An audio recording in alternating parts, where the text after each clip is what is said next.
ॐ अज्ञानतिमिरन्धस्य ज्ञानाञ्जनशलाकया चक्षुरुन्मीलितं येन तस्मै श्रीगुरवे नमः। श्रीचैतन्यमनोभीष्टं स्थापितं येन भूतले स्वयं रूप कदा मह्यं ददाति सपदान्तिकं।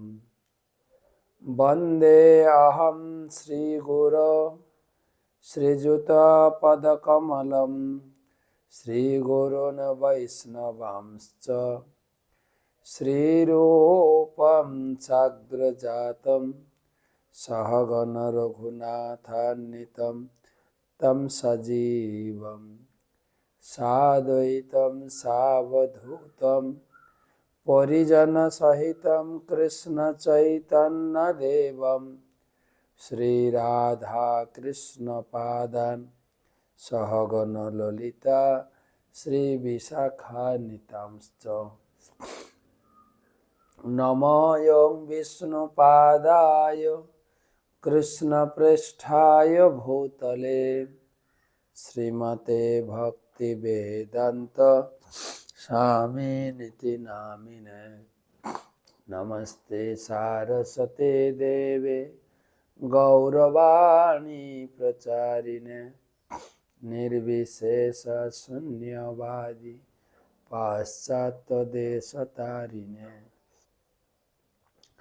जय श्री कृष्ण चैतन्य प्रभु नित्यानंद श्री अद्वैत गदाधर श्रीवासादि श्री गौर भक्तबिंद। हरे कृष्णा कृष्ण कृष्ण हरे हरे, हरे राम राम राम हरे हरे। ओम नमो भगवते वासुदेवाय, ओम नमो भगवते वासुदेवाय, ओम नमो भगवते नारायणं नमस्कृत्य नरं चैव नरोत्तमं देवीं सरस्वतीं व्यासं ततो जयमुदीरयेत्। त्वमादिदेवं करुणानिधानं त्वमालवर्णं सुहितावतारम् अपार संसार समुद्र सेतुं भजामहे भागवत स्वरूपम। ग्रंथराज श्रीमद् भागवत महापुराण षष्ठ स्कंद प्रथम अध्याय। आजकेर आलोचना सप्तत्रिंशति श्लोक थेके अजामिल उपाख्यान जमदूत और विष्णुदूतदेर आलोचना।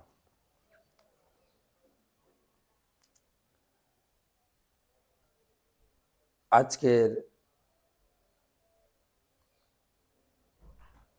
आलोचना विष्णुदूतदेर प्रश्न। दुजन दुजनेर परिचय देवेन। गतकालकेर क्लासे जमदूतरा प्रश्न करेছেন विष्णुदूतদের, আপনাদের দেখতে এত সুন্দর, বিস্ফারিত নয়ন, পীত বসন, শঙ্খচক্র গদা পদ্মধারী, আপনাদের দেহ থেকে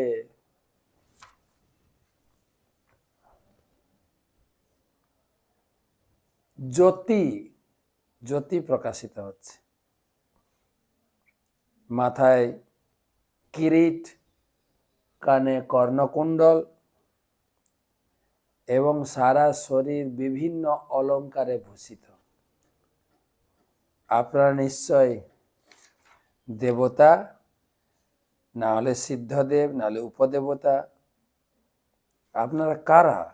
কিন্তু আরেকটা বিষয় হচ্ছে, আপনারা কেন এই পাপীর পক্ষ নিচ্ছেন? আমরা তাকে নিয়ে যাচ্ছি সংশোধন করানোর জন্য, ইংরেজিতে বলে রেকটিফিকেশন, রেকটিফিকেটরি প্রসেস। তো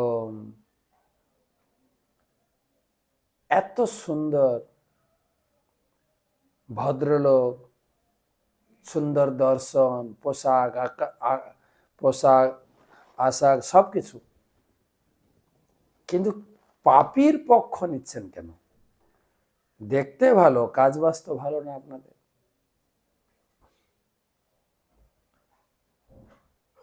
প্রভুপাদ লিখেছেন তাৎপর্যে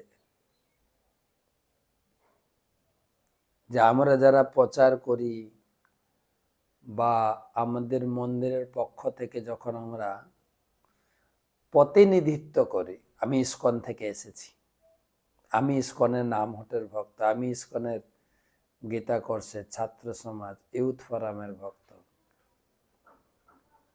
ইসকন নামটা জুড়ে দেওয়ার সাথে সাথে আপনার সৌন্দর্য মাধুর্য বৃদ্ধি হয়ে গেল, ইসকনের লোক। কিন্তু কাজ বাজটা ভালো হতে হবে, তা না হলে বদনাম হয়ে যাবে। আপনার বদনাম শুধু না, ইসকনের। তো এখানে যমদূতদের সেটাই প্রশ্ন, আপনারা কারা? দেখতে এত সুন্দর, কোথায় বা থাকেন? দেবতা না উপদেবতা? সেই সঙ্গে আমরা মিলাতে পারছি না কেন আপনারা পাপীর পক্ষ নিচ্ছেন। অরিজিনালি আপনাদের স্থিতিটা কি বলুন তো একটু? কে আপনারা? কি করতে এসেছেন? উদ্দেশ্যটা কি? নানাদি প্রশ্ন তুলে ধরেছে। তো আজকে বিষ্ণুদূতরা তার উত্তর দেবেন। তারা বলছেন যে আমরা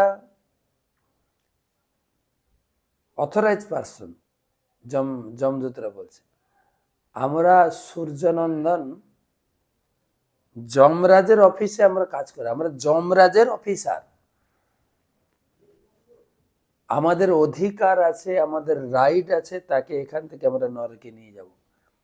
আমাদের অফিসে যাবে, অফিসে বিচার হবে, তারপরে তার পরবর্তী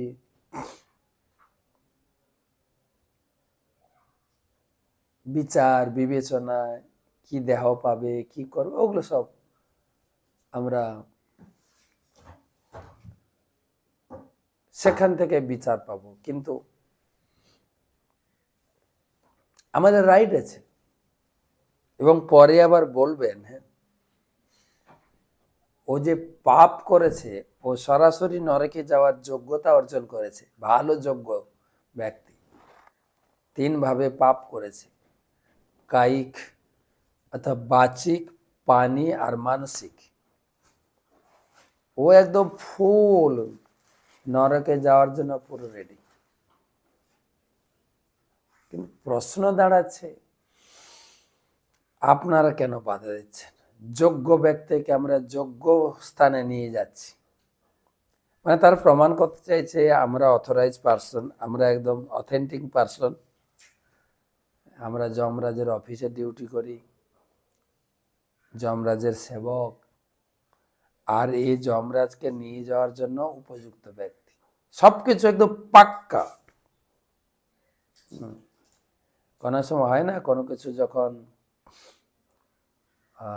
কেস কামারি হয়, তখন কি হয়, কেসে অনেক সময় স্টে অর্ডার বেরিয়ে যায়, এই কাজটা তুমি করতে পারবে না, স্টে অর্ডার। তখন পেপার দেখিয়ে কাজটাকে রুকে দেওয়া হয়, বন্ধ করে দেওয়া হয়।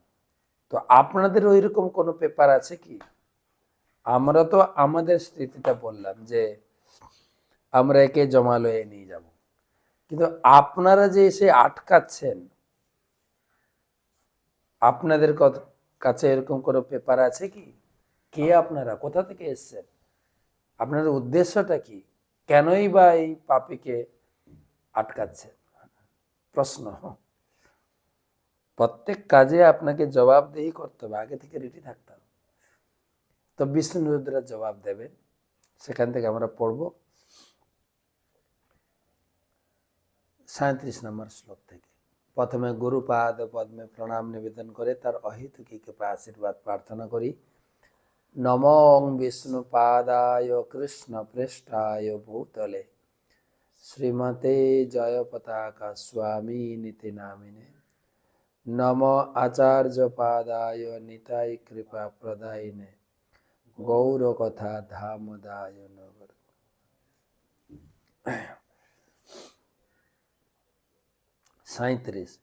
শ্রী শুক উবাচ ইত্যুক্তে যমদূতৈস্তে বাসুদেবোক্তকারিণঃ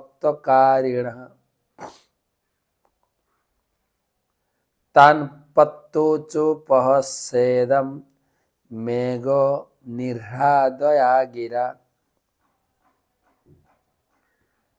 ইত্যুক্তে যমদূতৈস্তে বাসুদেবোক্তকারিণঃ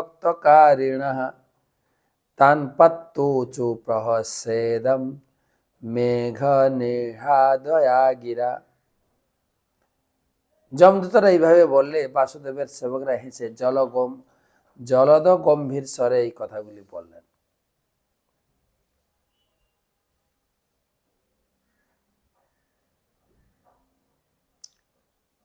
এর আগে আমি বললাম বিষ্ণুদূতরা অবাক হয়েছিল যে এত সুন্দর ব্যক্তি কেন পাপীর পক্ষ নিচ্ছে, পাপীকে কেন সাপোর্ট করছে।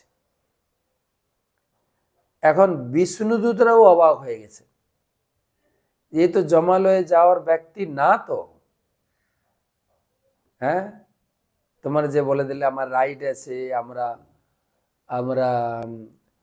আমাদের যমরাজের অফিসার আমরা। তো বিষ্ণুদূতরা হাসেন, তোমরা যদি যমরাজের অফিসার হয়ে থাকো, যমরাজের দূত হয়ে থাকো, তাহলে জানো না, ধর্মতত্ত্ব জানো না, কোন ব্যক্তিকে ধরতে হয় কোন ব্যক্তিকে ধরতে হয় না। আমরা তো আশ্চর্য হচ্ছি তোমরা কেন এই কাজটা করছো। প্রথমে বিষ্ণুদূতরা আশ্চর্য হয়েছিল যে এত সুন্দর লোক এই পাপীর পক্ষ নিচ্ছে কেন। এখন বিষ্ণুদূতরা চিন্তা করে, আরে তোমরা নিজের পরিচয় দিলে যে আমরা সূর্যনন্দন যমের অধীনে আমরা চাকরি করি, তোমরা জানো না ধর্মতত্ত্ব, কি করে চাকরি পেলে। হ্যাঁ, যাকে তাকে ধরে নিয়ে যাচ্ছ, জানো না এ বিষ্ণু নারায়ণের নাম উচ্চারণ করে মারা গেছে, ও কেন নরকে যাবে, গীতা পড়ো না। যমরাজ তো একজন ধর্মতত্ত্ববিদ, মহাজন, তোমাদের শেখায়নি এগুলো। গীতাতে লেখা আছে অন্তকালে চ মামেব স্মরণ মুক্তা কলেবরম জপ্রয়াতি সমদ্ভাবম জাতি নাস্তত্র সংশয়। জীবনের অন্তিম সময়ে কেউ যদি আমার নাম উচ্চারণ করে সে তো আমার কাছে আসবে, ন সংশয়। ভগবান নিজে বলেছেন, তোমাদের প্রভু যমরাজ এগুলো জানেন না, না তোমাদের শেখায়নি। হাসছেন, বলে পরিচয় দিলে এত বড়, কাজবাজের সঙ্গে পরিচয়টা মিলছে না তো। দুজন দুজনের দিকে প্রশ্ন ছুঁড়েছে, আর দুজনই আশ্চর্যচকিত হয়ে গেছে, পরিচয়ের সঙ্গে কার্যকলাপের মিল হচ্ছে না। যমদূত বলছে আপনারা এত সুন্দর পুরুষ ও পুরুষ পাপীর পক্ষ নিচ্ছেন কেন। আর বিষ্ণুদূতরা বলছেন তোমরা যদি যমরাজের সেবক হয়ে থাকো তাহলে একজন ভালো ব্যক্তিকে নরকে নিয়ে যাওয়ার চেষ্টা করছো কেন, কি রাইট আছে তোমাদের। তোমরা কি জানো না এ কি করেছে, না এর অর্থ জানো না। হ্যাঁ, যমরাজের সেবক পরিচয় দিচ্ছে, হাসছেন। দেখেন, হৃদয়া প্রহস্য প্রহস্য প্রহস্য মানে হাসলেন, পরিচয় দিচ্ছে যমরাজের সেবক। হ্যাঁ, মেঘ নির্হা দয়া গিরা, খুব গম্ভীর স্বরে বলছেন, যমরাজের সেবক। আর কি কাজটা করছে জানো? পরিচয়ের সাথে সাথে তোমাদের কাজের কাজটাও যাবে, গুণ কর্ম, কর্ম কি কর্ম করছি সেটাই পরিচয়। আমাদের স্বামী বিবেকানন্দ বলেন, আপনার ব্যবহারই আপনার পরিচয়। বা মহাত্মা গান্ধীও বলেছেন, আমার কার্যক্রমই হচ্ছে আমার পরিচয়। শ্রী বিষ্ণুদূতা উচুঃ জুয়ং বৈ ধর্মরাজস্য যদি নির্দেশকারিণঃ ব্রুত ধর্মস্য নস্তত্যম যচ্চা ধর্মস্য লক্ষণম। জুয়ং বৈ ধর্মরাজস্য যদি নির্দেশকারিণঃ ব্রতম ধর্মস্য নস্তত্যম যচ্চা ধর্মস্য লক্ষণম। এই তোমরা তো পরিচয় দিলে যমরাজের সেবক, বলো তো, বিষ্ণুদূতরা বললেন, তোমরা যদি সত্যি যমরাজের সেবক হও তাহলে আমাদের কাছে ধর্মের স্বরূপ, অধর্ম, ধর্ম অধর্ম সম্বন্ধে বিস্তারিত বলো, শুনি কি জেনেছো শুনি। যমরাজ একদম, তিনি দ্বাদশ মহাজনের অন্যজন, তার সঙ্গে আছো মানে তোমাদের ধর্মতত্ত্বটা ভালো জানা আছে। ধর্ম কি, অধর্ম কি, ধর্মের ফল কি, অধর্মের ফল কি, ধর্মের লক্ষণ কি, অধর্মের লক্ষণ কি, এগুলো সব বিস্তারিত বলো।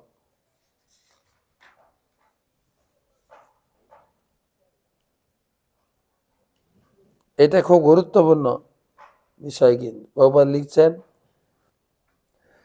ভিত্তের অবশ্য কর্তব্য হচ্ছে প্রভুর নির্দেশ জানা।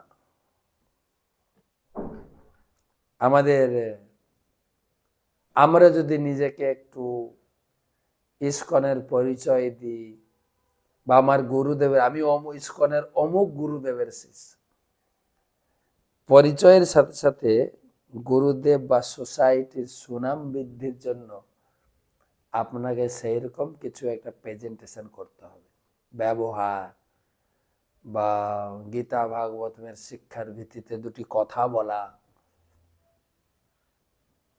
বা আমরা যখন দেখি দেশ বিদেশে প্রচারে যাই,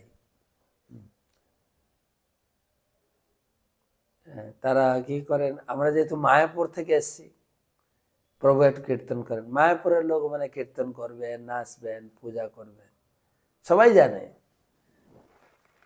মহারাজ আপনি একটু কীর্তন করেন, করতে হয়। প্রভু লিখছেন, বিষ্ণুদূতদের প্রশ্নগুলি অত্যন্ত উপযুক্ত। কেউ যখন কারো প্রতিনিধিত্ব করে তখন সেই ব্যক্তির উদ্দেশ্য পূর্ণরূপে অবগত হওয়া তার কর্তব্য।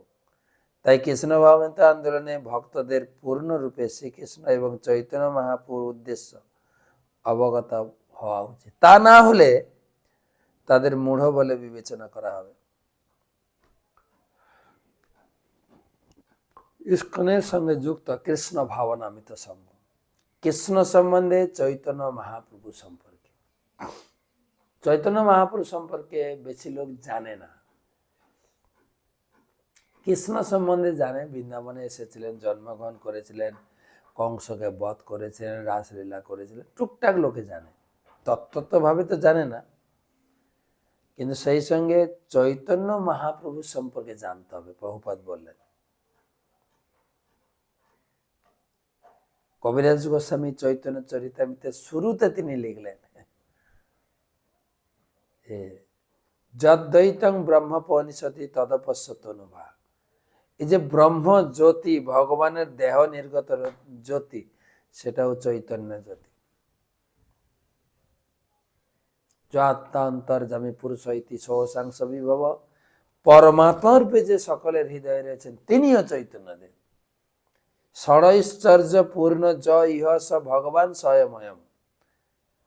আর ষড়ৈশ্বর্য পূর্ণ ভগবান, যিনি বৃন্দাবন লীলায় দ্বারকা মথুরা লীলা সম্পাদন করেছেন দ্বাপর যুগের শেষে,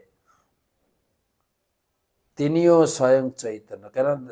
ব্রজেন্দ্র নন্দন যে শচীসুত হইল। ব্রজেন্দ্রনন্দন কলিযুগে দুই রূপে এসছেন, এক হচ্ছে শচীনন্দন গৌর হরি, যেই সেই ব্রজেন্দ্রনন্দন, যেই শচীসুত হইল সেই একই ব্যক্তি। আর কি রূপে এসছেন না ভাগবতম রূপে। করুণ অষ্ট দিশামেত পুরাণ অর্ক অধুনা উদিত। অধুনা তিনি পুরাণ অর্ক রূপে জগতে প্রকাশিত হয়, পুরাণ অর্ক। তাই প্রত্যেকটি ইস্কন ভক্ত, ব্রহ্মচারী, সন্ন্যাসী, গৃহস্থ, বানপ্রস্থী, প্রত্যেকের চৈতন্য চরিতামৃত পড়া উচিত। চৈতন্য মহাপ্রভু সম্পর্কে তিনটে মূল গ্রন্থ আপনাকে পড়তে হবে। চৈতন্য চরিতামৃত, মহাপ্রভু সন্ন্যাস লীলার পরে কিভাবে জগতে কৃষ্ণ ভক্তি প্রচার করলেন সেটা বর্ণনা রয়েছে। পুরী ধামের লীলা, বা তারপরে তিনি গোস্বামীদের যখন যাকে যেভাবে শিক্ষা দিয়েছেন, রূপ গোস্বামীকে, সনাতন গোস্বামীকে, জীব গোস্বামীকে, সেগুলো বর্ণনা আছে। পদ্মম্ন মিশ্রকে। আর একটা হচ্ছে চৈতন্য চরিতামৃত গ্রন্থ হচ্ছে মহাপ্রভুর সন্ন্যাসের পর বিস্তারিত। আর দ্বিতীয় গ্রন্থ হচ্ছে সন্ন্যাসের আগে বাল্যলীলা, বিবাহ লীলা, এ সম্বন্ধে বিস্তারিত পাবেন আপনি চৈতন্য ভাগবত, ওটা এক খণ্ডে ছোট গ্রন্থ। চৈতন্য চরিতামৃত 4 খণ্ডে। জানে বা না জানে কে হো, শুনিতে শুনিতে সে হো, কি অদ্ভুত চৈতন্য চরিত, কৃষ্ণে উপজীবে প্রীতি, জানিবে রসে দিতি, শুনিলেই বড় হয় হিত। চৈতন্য চরিতামৃতের সংস্পর্শে এলে আপনার হিত হবেই। চৈতন্য চরিতামৃত আমরা প্রতি বৃহস্পতিবার সন্ধ্যায়, কালকে পড়বো চৈতন্য চরিতামৃত। এখন নবম অধ্যায় চলছে চৈতন্য চরিতামৃত আদি লীলায়। ত্যাগ হচ্ছে চৈতন্য চরিতামৃত। মহাপ্রভু সন্ন্যাস লীলার পরে, আর সন্ন্যাসের আগে মহাপ্রভুর বাল্যলীলা, পণ্ডিত্য লীলা, কেশব কাশ্মীর পরাস্ত লীলা, তারপরে বিবাহ, লক্ষ্মীপ্রিয়ার সঙ্গে বিষ্ণুপ্রিয়ার সঙ্গে বিবাহ লীলা, সব বর্ণনা পাওয়া যায় চৈতন্য ভাগবতে, যেটা লিখেছেন স্বয়ং ব্যাসদেব।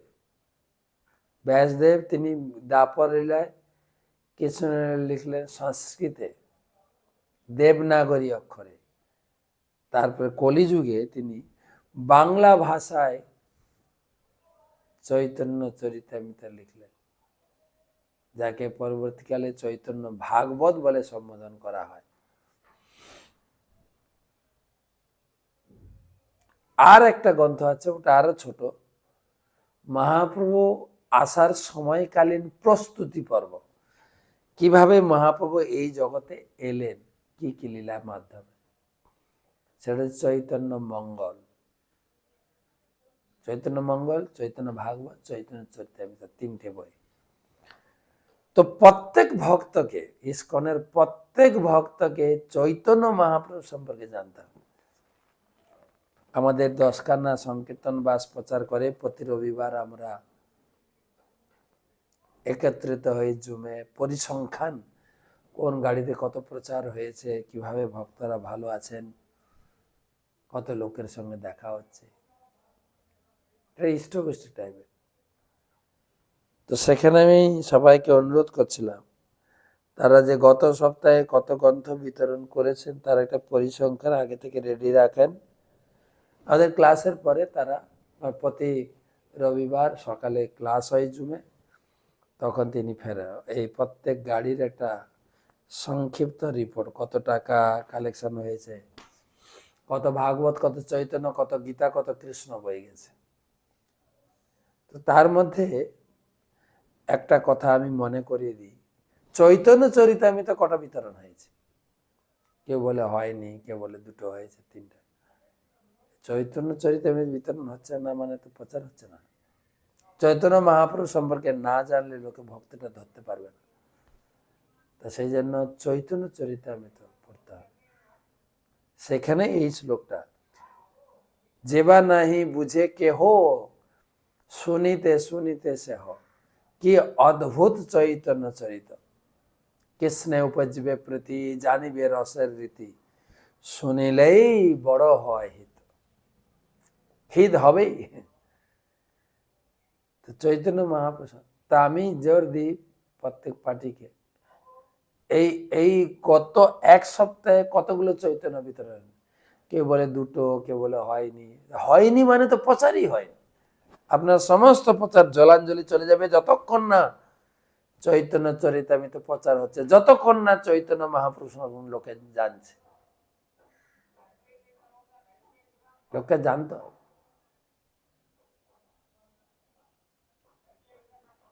তো এখানে প্রভুপাদ সেটাই বলছে, যারা কৃষ্ণ ভাবনামৃত আন্দোলনে যুক্ত আছেন তাদের শ্রীকৃষ্ণ এবং চৈতন্য মহাপ্রভু সম্পর্কে ভালোভাবে জানা উচিত, তাদের উদ্দেশ্য জানা উচিত। না হলে আমাদের মূঢ় বলে বিবেচনা করা হবে। সমস্ত ভক্তদের, বিশেষ করে প্রচারকদের কৃষ্ণ ভগবান দর্শন জানা উচিত, যাতে প্রচার করার সময় লজ্জিত না হতে হয়, অপমানিত না হতে হয়। না আমি কিছু জানি না, যা জানেন কমপক্ষে না জানে না ভগবানের কৃষ্ণের প্রসাদটা খুব ভালো। চৈতন্য মহাপ্রভু এসেছিলেন, জগায় মাতাকে উদ্ধার করেছে, অনেক লীলা কাহিনী আছে। তো যাই হোক,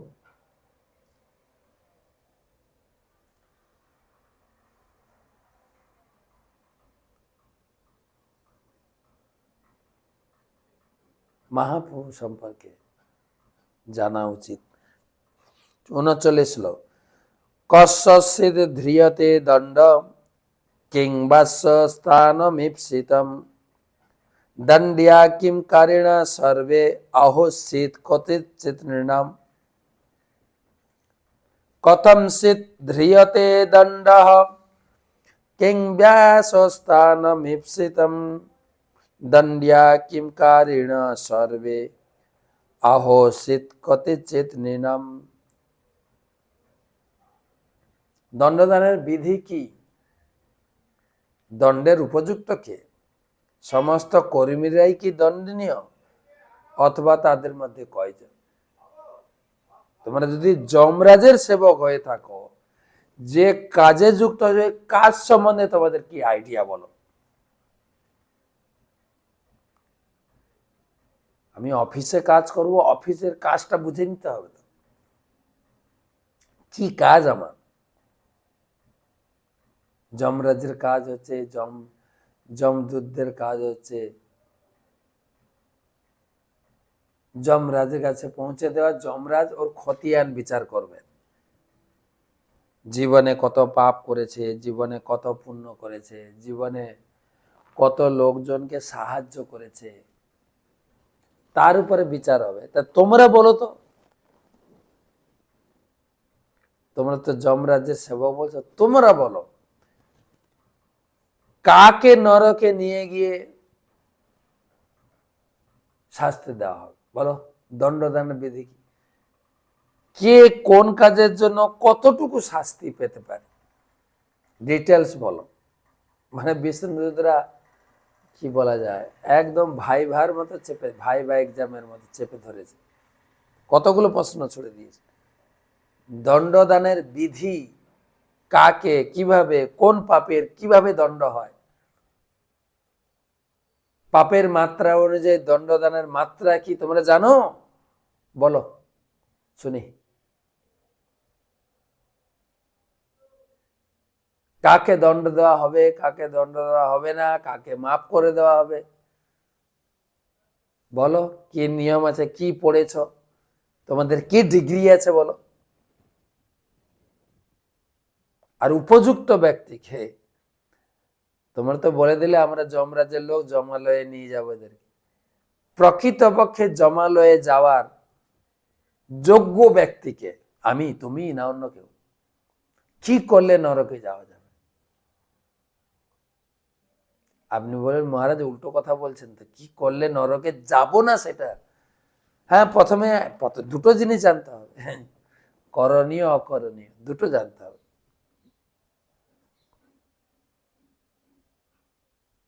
এখন লোকে তো পাপ কর্মকে ভয়ই করে না। আমরা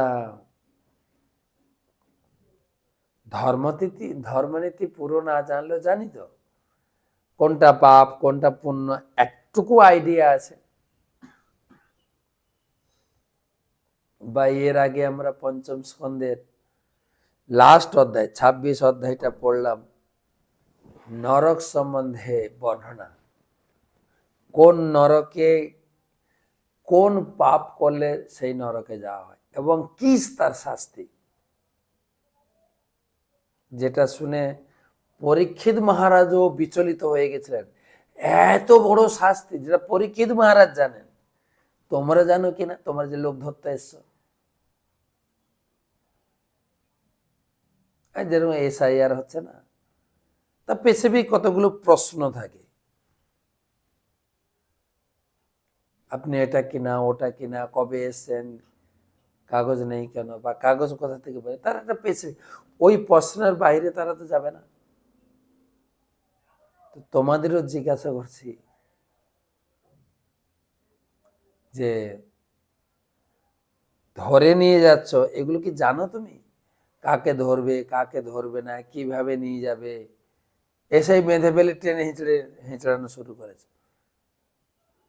প্রথমে তো জিজ্ঞাসা করছেন যে তোমাদের কাজের সম্বন্ধে তোমাদের অভিজ্ঞতা আছে কিনা, তোমাদের কাজ সম্বন্ধে তোমাদের অভিজ্ঞতা আছে।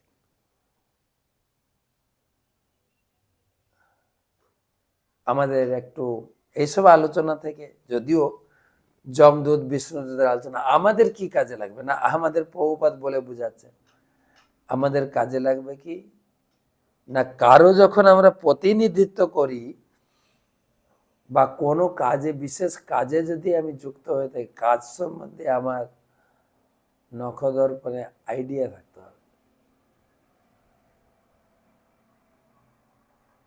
এখন তো যমদূত কি, সাধারণ পুলিশ যদি কাউকে ধরে, পার্টির লোকেরা প্রশ্ন করে, হ্যাঁ কে ধরতে বলেছে, কিসের জন্য ধরছে? পুলিশও ভয়ে ঘাবড়ে যায়, তো তাকে প্রমাণ দেখাতে হবে তো এইগুলো কাজ করেছে, এই কি বলে না ৩৭৪ ধারা, কয়েকটা ধারা আছে, সেই ধারা অনুযায়ী একে অ্যারেস্ট করা উচিত। তুমি যে এখানে অ্যারেস্ট করছো অজামিলকে, তুমি জানো ওরা কি, অজামিল কি করেছে, ও আদৌ নরকে যাবে কিনা?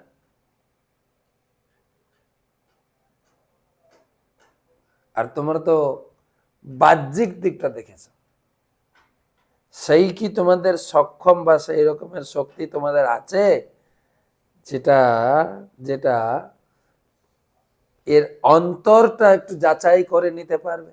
অনেক লোক বলে না, বাইরে একটু কড়ুয়া হলেও অন্তরটা খুব নরম, খুব স্নেহ মমতা দিয়ে আমাকে ভালো, মুখে একটু ওনার কর্কশতা প্রথম থেকে আছে, ওনার কথা বলার ধরনটাই, কিন্তু অন্তরটা খুব নমনীয়।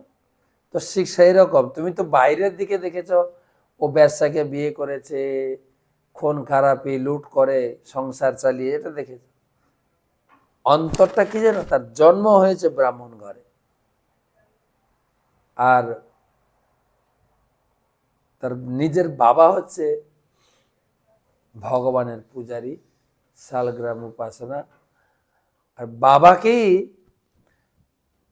প্রচার কি বলে সেবা কার্যে সাহায্য করত, তাহলে ও কৃপা পাবে না? আর ভগবানই কৃপা করে তার জীবনের শেষ মুহূর্তে তার ছোট ছেলের নাম রাখলেন নারায়ণ। আর শেষে অজামিলের ছোটবেলাকার নারায়ণ সেবার স্মৃতি তার হৃদয়ে উদিত হয়েছে। তাই নারায়ণ নারায়ণ নারায়ণ বলে নাম উচ্চারণ করে তিনি শেষ জীবনটা অতিবাহিত করেছে। নারায়ণ যে নামটা উচ্চারণ করেছে, তোমরা সেটা শুনেছো না দেখেছো? বলো, হঠাৎ করে এসে ধরে নিয়ে চলে যাচ্ছ। অনেকগুলো প্রশ্ন করেছে। দণ্ডদানের কে উপযুক্ত, দণ্ডদানের বিধি প্রসিডিওরটা কি, কিভাবে দণ্ডদান করতে হয়। তারপরে লাস্ট প্রশ্ন, সবাই কি দণ্ডদানের যোগ্য না কেউ কেউ, কতটা পাপ করলে কতটা দণ্ড পাবে, বিস্তারিত বলো। তিনজন যমদূতকে 4 জন বিষ্ণু একদম প্রশ্ন ছুড়েছে। আর তারা তো এরকম প্রস্তুতি হয়ে আসেনি। ধরুন আপনি কোম্পানিতে চাকরি করতে যাবেন, ইন্টারভিউ হবে, আগে থেকে সব প্রস্তুতি নিয়ে, তারপরে আপনার যোগ্যতা সার্টিফিকেট গুলো রাখবেন সঙ্গে। আমি এটা করেছি, আমি এটা করেছি, আমি এটা করেছি, আমি এটা করেছি, আমার এতগুলো ডিগ্রি আছে, এক্সপিরিয়েন্স আছে, আমি এই কোম্পানির যোগ্য ব্যক্তি। তো কোম্পানির লোকেরা লেখাপড়ার জিনিসগুলো তো জিজ্ঞাসা করেই, প্র্যাকটিক্যাল কিছু কথা জিজ্ঞাসা করে। আমার এক বন্ধু কলগেট কোম্পানিতে চাকরিতে গেছে, সে একদম ওয়েল প্রিপেয়ার হয়ে কাগজপত্র ফাইল একদম টাই আপ পরে গিয়ে কোম্পানির অফিসে গিয়ে হাজির। কোম্পানির লোক জেনেছে যে এই ইন্টারভিউ দিতে এসছে, তাকে ইন্টারভিউ জিজ্ঞাসা করছে, আচ্ছা আপনি বলেন আমাদের কোম্পানির ইনকাম কিসে বাড়বে, আপনি আমাদের কোম্পানিতে জয়েন করে ইনকাম কি করে বাড়াবেন, কোম্পানির মুনাফা কি করে বাড়বে। তখন ভদ্রলোক বলছেন যে আমি যা পড়াশোনা করেছি, আমার যা অভিজ্ঞতা, তার থেকে একটা জিনিস প্রতীত হয় যে কলগেটের টুথপেস্টের মুখটা একটু বড় করে দিন, তাতে কি হবে, আর টিপলে বেশি বেরিয়ে যাবে, আবার কিনবে। কোম্পানির লোক বলে হ্যাঁ তুমি উপযুক্ত ব্যক্তি আমাদের কোম্পানিকে, তার চাকরি হয়ে গেল। তো এখানেও সেই বিষ্ণুদূতরা জিজ্ঞাসা করছেন যে কাকে ধরবে, কাকে, তোমাদের রাইট কতটা আছে, কার কাছে যেতে পারবে, কার কাছে যেতে পারবে না, এই জিনিসগুলো কি তোমার জানা আছে, শাস্ত্র পড়ো কি না। তোমাদের প্রভু তো যমরাজ তো ধর্মজ্ঞ ব্যক্তি এবং তিনি হচ্ছেন স্বয়ং দ্বাদশ মহাজনের একজন। তোমাদের কি সেমিনার দিয়েছেন, কি আইডিয়া দিয়েছেন, বা তোমরা কি জানো, মুখ খুলে বলো, প্রকাশ করো। কে উপযুক্ত ব্যক্তি, কে উপযুক্ত ব্যক্তি নয়, কাকে ধরবে, কাকে ধরবে না, কিরকম বাঁধবে, কোথায় নিয়ে যাবে, কি বিচার হবে। তো বিষ্ণুদূতরা বললেন, যমদূত উত্তর দেবেন। কালকে তো ক্লাস হবে না, পরশুদিন, কালকে হবে চৈতন্য সুধা মাধুরী। আবার পরশুদিন যমরাজ আর বিষ্ণুদূতের, এই যমদূত বিষ্ণুদূতের যে আলোচনা, আমাদের সকলকেই সেই যমদূত বিষ্ণুদূতের সঙ্গে হয়তো দেখা হবে। একটু জেনে নি সেখানকার বিচার পদ্ধতি, সেখানকার যমদূতদের বিষ্ণুদূতদের দায়িত্ব। এ অজামিল কেবল নারায়ণ নিজের ছেলে নারায়ণ ডেকে,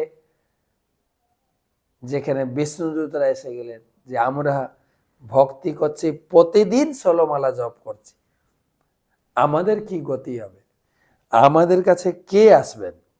যমদূত আসবে।